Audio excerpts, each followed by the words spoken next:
Step 5.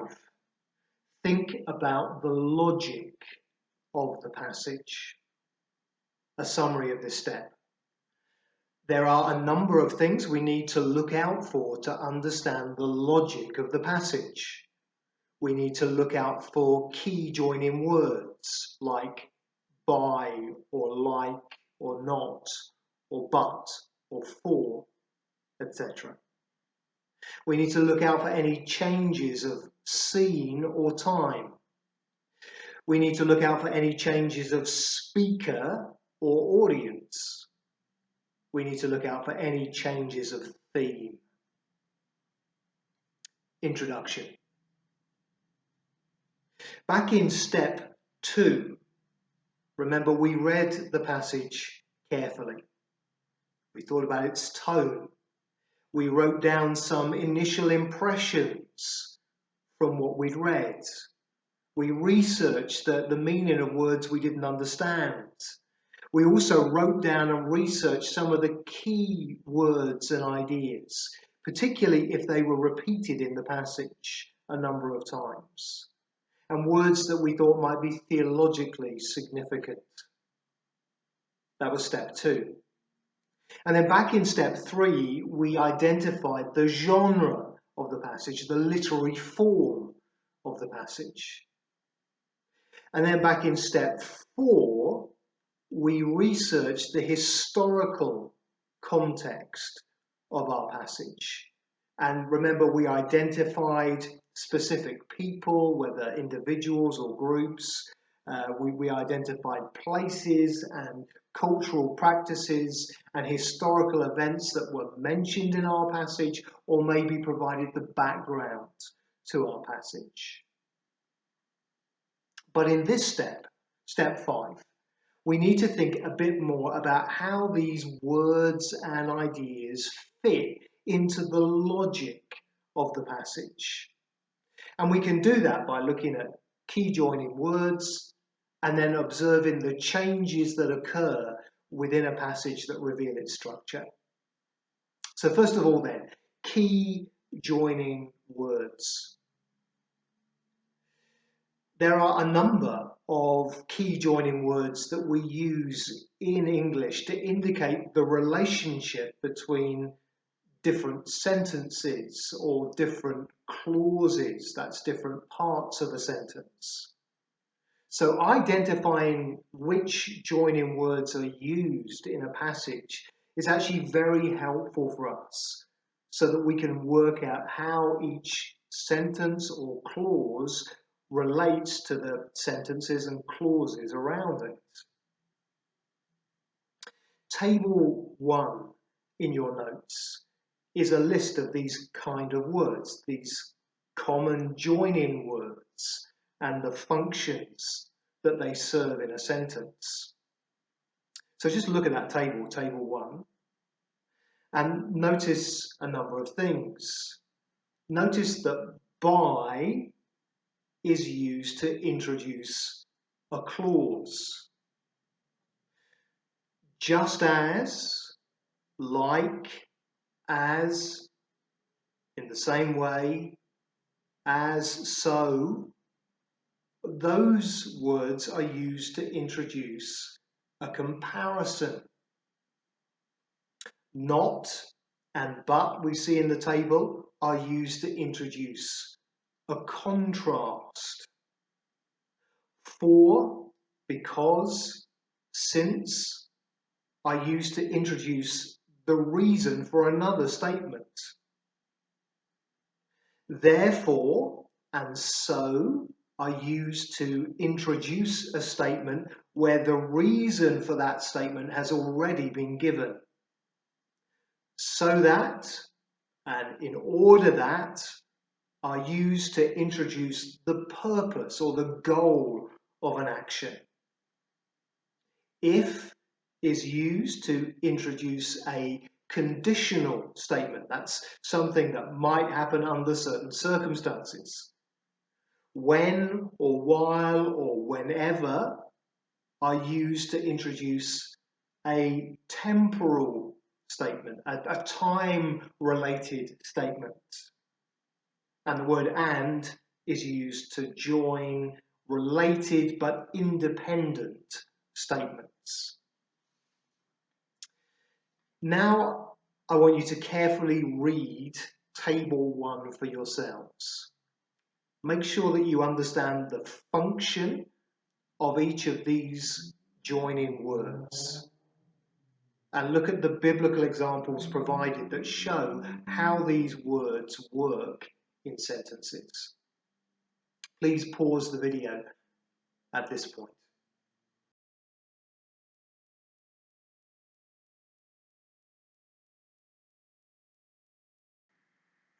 Now let's move on from key joining words to the changes that occur in a passage. The following changes will help you to identify the different sections of your passage and how those sections relate to one another. And by the way, a section can be very short. It might just be a couple of words. First of all then, look out for changes of scene or time. We need to ask ourselves, are there any changes of scene or setting or time in our passage? And that's particularly important if we're looking at narrative, if we're looking at stories. A change of scene or setting is a change of location, maybe from outside to inside or from one place to another place. And so write down any changes of scene or setting that you observe in your passage. A change of time might be from morning to evening, from day to night, from one day to the next, or maybe a longer period of time. But write down any changes of time you observe in the passage. And noting these changes in scene and setting or time in this way will actually help you to understand the whole movement, the flow of the story. It will also help you to break down longer sections of narrative into smaller units that are easier to understand.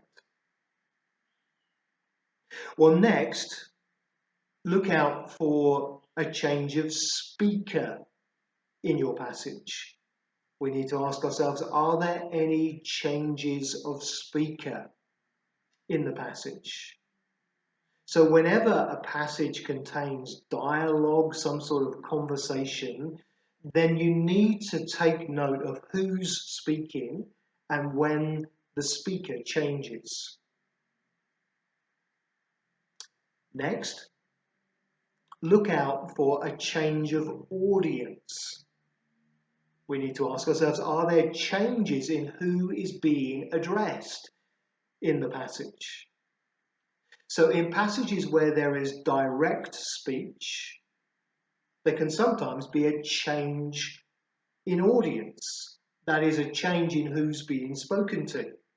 So we see that quite a lot in the Psalms, for example, where the psalmist is speaking to God at one moment and then immediately starts speaking to other people the next. We need to look out for the change in audience, and these changes need to be noted. Finally, we need to look out for any changes of theme or topic. So we need to ask ourselves, are there any changes in theme or topic in our passage? Because this is another important indicator of the structure of the passage where there is a change of theme or focus. So in one paragraph, the focus might be on one topic, but in the very next, the focus changes, and we need to note those changes. We need to see where one idea ends and another one begins. Conclusion. Having identified the key joining words and the changes of scene, time, speaker, audience, or topic, we can now work out where the sections are in our passage, and we can work out a bit better how they relate to one another. Is there a logical flow from one section to another? Is the story building to a climax? Is there a tension or a question being answered in our passage? Well, let's try some real examples for practice. First of all, read Romans chapter 6, verses 11 to 12, and list the key joining words you see in those verses. And note the relationship between the different sentences and clauses in that passage. And if you can you do this exercise using the English Standard Version, the ESV. Please pause the video at this point to complete the exercise.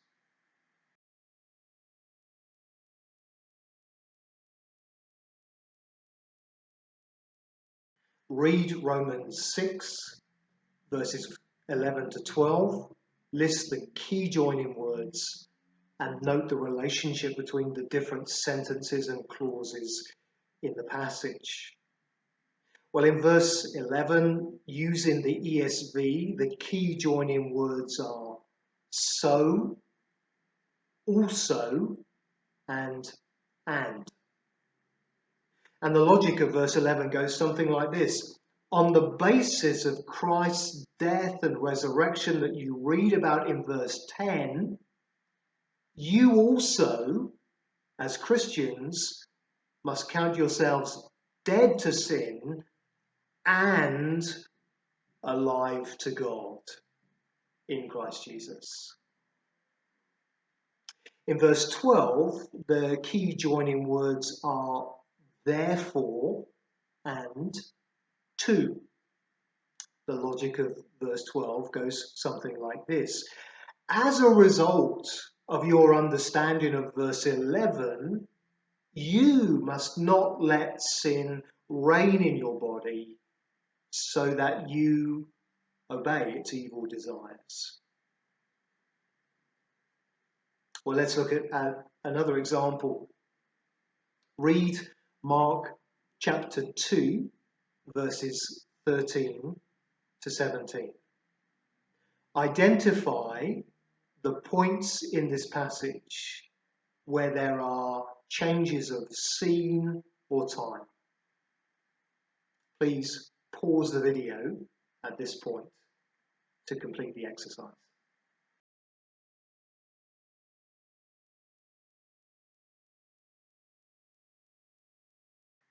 Read Mark chapter 2, verses 13 to 17. Identify the points in the passage where there are changes of scene or time.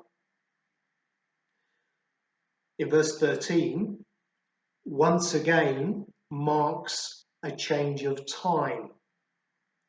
The scene is beside the lake, we're told, and Jesus teaching the crowd. Then in verse 14, the scene is Jesus walking, notice, and then the tax collector's booth. There's probably also an implied change of time here as well.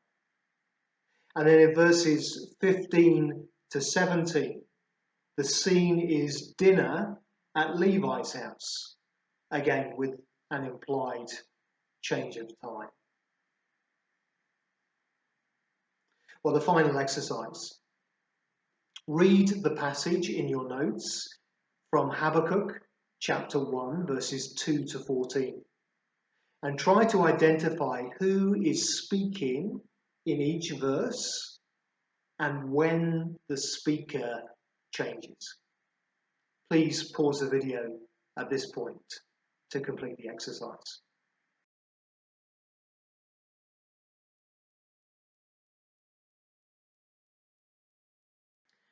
Habakkuk chapter 1, verses 2 to 14, who's speaking in each verse and when does the speaker change?